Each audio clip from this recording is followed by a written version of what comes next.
बिस्मिल्लाहिर्रहमानिर्रहीम। अस्सलाम वालेकुम नादरीन, आप यूट्यूब चैनल देख रहे हैं। मैं इमरान खान हूँ। नादरीन, इमरान खान वो वाहिद आदमी है मौजूदा सियासतदानों में जिस पे जितनी सख्ती हो रही है वो उतना ही मजबूत होकर खड़ा हो जाता, उतना ही ज़ोरदार जवाब देता। और ये जवाब इमरान खान साहब जो हैं पाकिस्तान की मिलिट्री एस्टेब्लिशमेंट को देते हैं।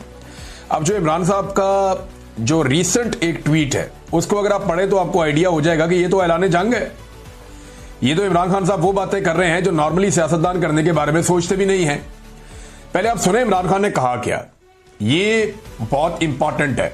इससे आपको आइडिया हो जाएगा कि इमरान खान के साथ हो क्या रहा है और इमरान खान साहब का अपना मूड क्या है।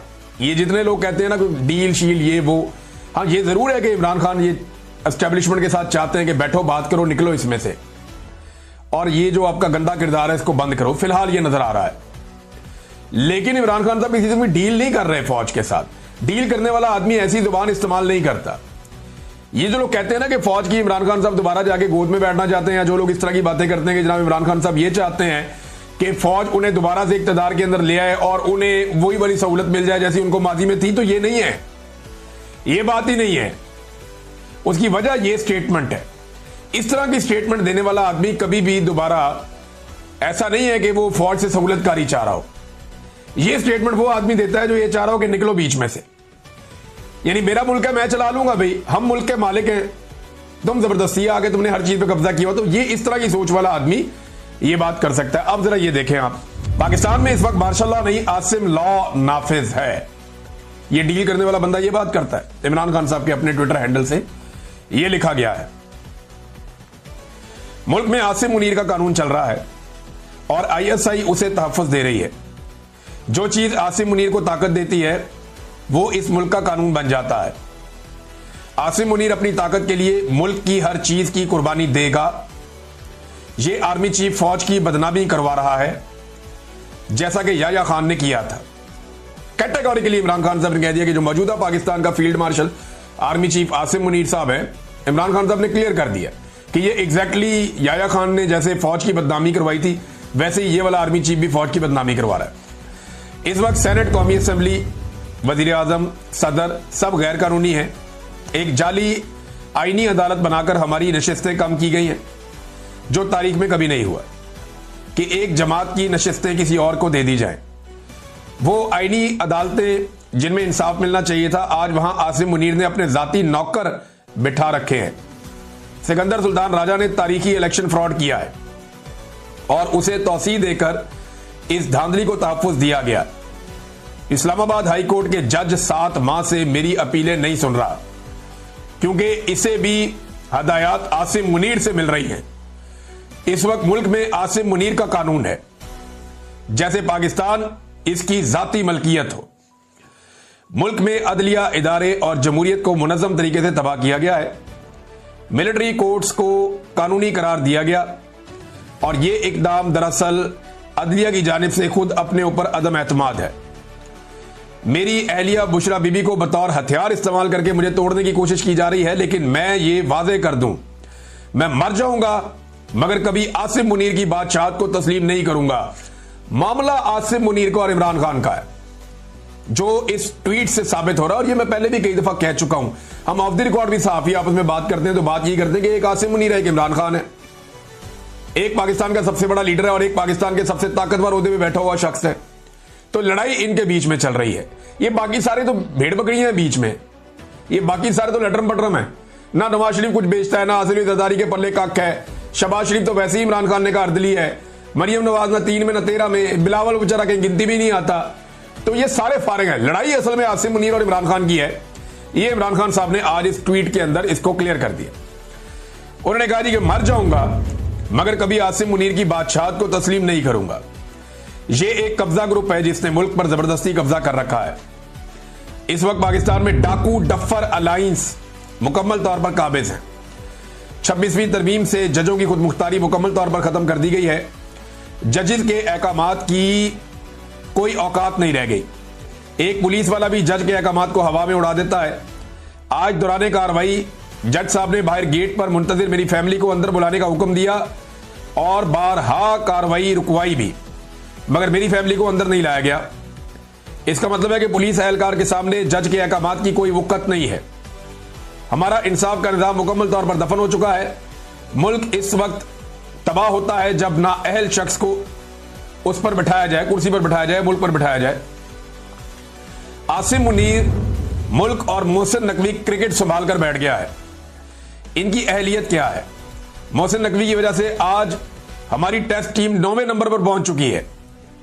जब इस तरह के नाअहल लोग बिठाए जाएंगे तो खेलों समेत हर शोबे का यही हाल होगा। ऊपर से मोहसिन नकवी साहब के बड़े बड़े स्कैंडल्स मीडिया ला रहा है जनाब। वो बता रहा है कोई कि पीसीबी में इतना पैसा उड़ा दिया, ये फलां जगह पे इतना पैसा उड़ा दिया, इनके खर्चों पे अल्ले तल्लों पे इतना पैसा लग गया, फलां फलां होटलों में जाके ठहरते रहे, वहां इतना पैसा लग गया। तो जो बंदे मिलियन बिलियन में पाकिस्तानियों को पढ़ते हैं उन्होंने देखे पाकिस्तान का हाल क्या कर दिया। फिर वो ये कहते हैं जब नाअहल लोग ओहदों पर काबिज कर दिए जाएं तो ये बहुत खतरनाक होता है कि किसी को बगैर अहलियत सिर्फ ताकत के जोर पर इदारों पर मुसल्लत कर दिया जाए। मुझ पर टॉर्चर बहुत बढ़ा दिया गया है। मुझे 22 घंटे सेल में कैद तन्हाई में रखा जाता है। मैं आपको पहले भी बता चुका हूं और ये कानून है, सिर्फ पाकिस्तान में नहीं आलमी सतह पे भी। अगर किसी को कैद तन्हाई में डाला जाता है तो ये अदालत के अहकामात पे हो सकता है, क्योंकि कैद तन्हाई आज खुद एक सजा है। तनहा किसी बंदे को या कैदी को रखना ये एक बड़ी खौफनाक सजा होती है और ये सजा किसी अदालत के हुक्म के बगैर नहीं दी जा सकती, जो अदालत की इंफॉर्मेशन से बाहर इमरान खान साहब को दी जा रही है। वो ये कहते हैं कि 22 घंटे मुझे सेल में कैद तन्हाई में रखा जाता है, किताबें नहीं दी जा रही, हालात हादरा से बेखबर रखने के लिए ना ही अखबार दिया जा रहा है और ना ही टीवी देखने की इजाजत है। ये ना सिर्फ मकामी बल्कि आलमी इंसानी हकूक की बदतरीन पामाली है। आज जज के हुक्म पर 3 घंटे के बाद फकत एक किताब मुझे मुहैया की गई है, जबकि मेरी फैमिली ने गुज़िश्ता 1.5 माह के दौरान कम से कम 2 दर्जन किताबें भिजवाई हैं। जब से जेल सुपरिटेंडेंट गफूर अंजुम आया है मुझ पर टॉर्चर बहुत बढ़ा दिया गया है। ये तमाम टॉर्चर इसकी सरबराही में किया जा रहा है। हम पाकिस्तान में अमन चाहते हैं। पाकिस्तान में इस वक्त जो भी अमन के साथ खड़ा है, अमन मार्च कर रहा है, हमें इसके साथ भरपूर यकजहती दिखानी चाहिए। आज 7 माह हो गए मुझे अपने बच्चों से बात नहीं करने दी गई है। ये उनका हक है कि वो अदालत में जाएं और मैंने खुद अपने बेटों को कहा है कि वो इंसानी हकूक की बुनियाद पर आलमी अदालत से रुजू करें। वो अमेरिका में किसी से मदद नहीं मांग रहे बल्कि अपने हकूक के लिए आवाज बुलंद कर रहे हैं। जब सदर ट्रंप की हुकूमत आई तब भी मैंने यही कहा था कि पाकिस्तान के फैसले पाकिस्तान में होंगे। ये बात मैं भी आपको बार बार कहता रहा हूं कि ये जरूर एक हुकूमत आई है और उसने दावा भी किया कि जनाब हम ये खत लिखने लगे हैं या हम वो फोन कर रहे हैं या हमने पैगाम पहुंचा दिया है, और ये चीजें उन्होंने ओवरसीज पाकिस्तानियों को, बड़े इंपॉर्टेंट और बड़े मोतबर लोग हैं जिनको बताई और उन्हें वो चीजें शेयर भी की। लेकिन उसके बाद पाकिस्तान की हुकूमत ने अच्छी डील मारी अमेरिका के साथ और बहुत सारा कुछ गिरवी रख के तो अपना गला छुड़वा लिया अमेरिका से कि जी इमरान का फैसला आया और साथ ही इलेक्शन कमीशन ऑफ पाकिस्तान ने अमल दरामद कर दिया। मैं आपको सिर्फ इतना याद दिलाना चाहता हूं कि 1 साल पहले भी सुप्रीम कोर्ट ऑफ पाकिस्तान के फुल कोर्ट ने यानी तमाम जजेस ने बैठकर मखसूस नशिस्तों का फैसला दिया था, लेकिन उस वक्त फैसला आया था पाकिस्तान तहरीक इंसाफ के हक में। काजी फायद ईसा चीफ जस्टिस थे, पूरा जोर लगाने के बावजूद वो ये फैसला पाकिस्तान तहरीक इंसाफ के खिलाफ करवाने में नाकाम रहे और ये फैसला पाकिस्तान तहरीक इंसाफ के हक में आ गया। एस्टेब्लिशमेंट ने बड़ा जोर लगाया लेकिन इसके बावजूद आ गया और फिर कुछ टाउट्स है उन्होंने आकर टीवी चैनल पे बताया कि इलेक्शन कमीशन ऑफ पाकिस्तान इस फैसले पर अमल दरामद नहीं करेगा। उसकी वजह यह है कि एस्टेब्लिशमेंट नहीं चाहती कि इस फैसले पर अमल दरामद हो, क्योंकि मिलिट्री एस्टेब्लिशमेंट का फैसला था, लिहाजा अदालती फैसले पर अमल दरामद नहीं हुआ। 1 साल गुजर गया और दोबारा से आईनी बेंच बनाया गया, पूरी अदलिया का स्ट्रक्चर बदल दिया गया उसके बाद, और यह फैसला किया गया कि हम अपनी अदलिया लेकर आएंगे और फिर अपनी मर्जी के बेंच बनाए गए, आईनी बेंच जो है उनको तश्कील दिया गया और बहुत सारी चीजें अपने कंट्रोल में की गई। उसके बाद दोबारा से मखसूस नशिस्तों का केस लगा और फैसला फिर एस्टेब्लिशमेंट के हक में आ गया। वो फैसला जिसके ऊपर इलेक्शन कमीशन ने 1 साल तक अमल दरामद नहीं किया, उस फैसले पे जैसे ही अदालत ने अनाउंस किया, इलेक्शन कमीशन ऑफ पाकिस्तान ने फौरी तौर पर फैसले पर अमल दरामद कर दिया और जैसे ही मर्जी का फैसला है, जैसे रेडियां नहीं बांटते, जैसे माले गनीमत बांटा जाता है, बिल्कुल वैसे इन्होंने फटाफट फैसले के ऊपर अमल दरामद कर दिया। हालांकि अभी 2 जजेस के दस्तखत भी नहीं है।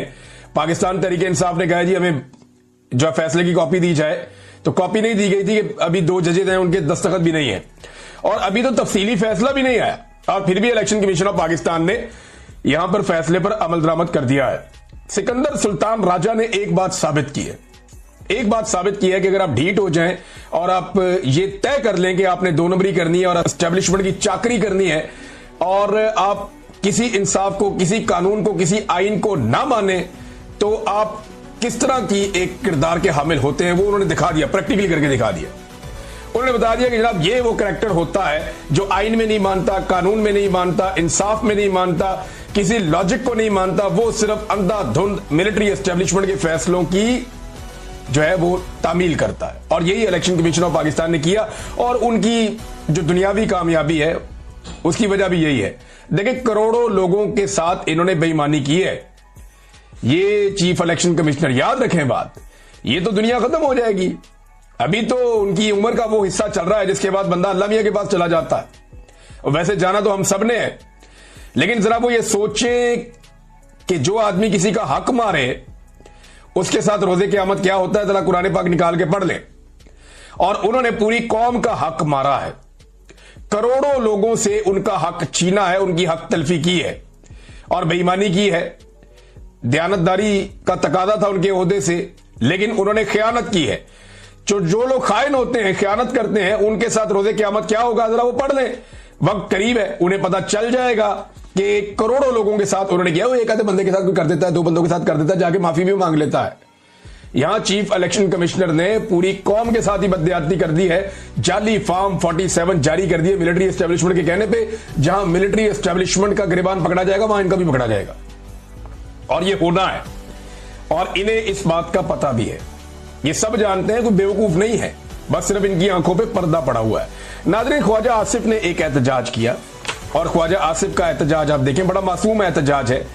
इससे पहले ख्वाजा आसिफ ने कहा था speaker, deputy speaker, chairman senate, deputy chairman senate की तनख्वाहों में और माली मुराद में बेतहाशा इजाफा माली फहाशी के जुमरे में आता है। आम आदमी की जिंदगी को जहन में रखें, हमारी तमाम इज्जत आबरू उसकी मरहूने मिन्नत है। ये जनाब ख्वाजा आसिफ ने 11 जून को कहा था जब बजट आ रहा था, और ये तनख्वाहें बढ़ा रहे थे अंधाधुंध। इन्होंने काबीना की तनख्वाहें भी बढ़ा दी हैं, MNS की तनख्वाहें भी बढ़ा दी हैं, ये जो 4 नाम लिए इनकी तनख्वाहें भी बढ़ा दी हैं। पंजाब में भी यही किया इन्होंने वफाक में भी यही किया। अब ख्वाजा आसिफ का लेटेस्ट इसके ऊपर आया, ये माली फहाशी का सिलसिला 1 जनवरी 2025 से शुरू होता है। ये नोटिफिकेशन का हिस्सा है, यानी ये तनख्वाहें जो मिलनी है और मुराद जो मिलनी है ये 1 जनवरी 2025 से मिलनी है। पिछले 6 महीने की भी इनको दी जाएंगी। कौमी खजाने के इस्तेहसाल की ये इंतहा है। 1 या 2 अशखास अपने ओहदों की निस्बत से अपनी माहाना तनख्वाह और अलाउंसेज एक MNA से 4 गुना बढ़ा लें और जिम्मेदारी हुकूमत पर डाल दें। कौमी असम्बली के इदारे की कदर व मंजिलत का ख्याल इसके निगहबान नहीं करेंगे तो कौन करेगा? वो सब फ्रॉड है। ख्वाजा आसिफ वफाकी वजीर है, ये काबीना में करने वाली बात को सोशल मीडिया में क्यों करते हैं? सोचा कभी आपने? ये लोगों को बेवकूफ बनाते हैं, ये अपना रिकॉर्ड सीधा रखते हैं। जनाब मैं तो उस टाइम भी मना कर रहा थी ऐ ना करना। ये ख्वाजा आसिफ जो रिमके ये ट्वीट्स वगैरह करते रहते हैं ना, या स्टेटमेंट देते रहते हैं, ये इसलिए देते रहते हैं कि कल को इन्होंने जनरल आसिम मुनीर को भी बुरा भला कहना है। जैसे आजकल जनरल बाजवा को गालियां देते हैं, जनरल बाजवा के ऊपर सारे इल्जाम लगाते हैं कि जनरल बाजवा ने इतनी घटिया सियासत की कि हमने सारी जिंदगी कभी सोची भी नहीं। कल जनरल आसिम मुनीर के बारे में इन्होंने यही कहना है। और उस वक्त इन्होंने ये ट्वीट निकाल के देखे जब आसिम मुनीर था ना, तब भी हम ये बात कर रहे थे। ये बारीक वारदात डाल रहे ख्वाजा आसिफ। हालांकि ख्वाजा आसिफ को इस वक्त अपनी औकात का पता है, उनको आइडिया है। वो DGISPR, वो बेचारा जब टीवी के ऊपर आते हैं, किसी चैनल पे आते हैं, जनरल अहमद शरीफ, वो कहते हैं इंटरव्यू देते हुए कि दुहाइयां दे रहे होते हैं कि यार हमारा सियासत में कोई ताल्लुक नहीं है, फौज सियासत नहीं कर रही है, हमें सियासत और दीगर उमूर के अंदर मत घसीटो। वो ये तरले मिन्नत कर रहे होते हैं हर मीडिया के ऊपर बैठ के, जब भी उन्हें मौका मिलता है। वो बेचारा दिन रात में लगा के एक बयानियां बनाते हैं DGISPR, और उनका boss, big boss Khawaja Asif, यानी आईनी तौर पे बिग बॉस है, वैसे तो औकात एक अर्दली वाली है, सभी जानते हैं। तो ख्वाजा आसिफ अगले दिन सारा बयानिया वाड़ के रख देता है। ख्वाजा आसिफ साहब आते हैं जनाब, 2-4 टीवी चैनल को इंटरव्यू देते हैं, बाई डिजाइन आते हैं, एकदम नाजिल होते हैं। 2-4-5 बंदे इन्होंने रखे हुए, आके उनको इंटरव्यू दे देते हैं, और इंटरव्यू देते हुए बताते हैं जनाब वो तो झूठ बोल रहे हैं DGISPR, उनका नाम नहीं लेते, जरूरत नहीं है ना, ये नहीं कहते कि वो झूठ बोल रहे हैं, लेकिन उनको झूठा साबित करके चले जाते हैं कि पाकिस्तान में कोई आईनी जमहूरियत नहीं है, फौज ही मिलजुल कर मुल्क चला रही है, और ये एक हाइब्रिड निजाम है। ये ख्वाजा आसिफ आकर हर दूसरे दिन गवाही देकर चले जाते हैं। और फौज बेचारी अपना बयानिया बनाती है, ये अपना बयानिया उनका खराब कर देते हैं। मामला पता है क्या है? ये कल कला को अपने लिए मार्जिन रख रहे हैं कि जब नवाज शरीफ को दोबारा इनकलाबी होने का दौरा पड़ेगा तो उस वक्त क्या किया जाएगा, उस वक्त किस तरीके से खेल खेला जाएगा।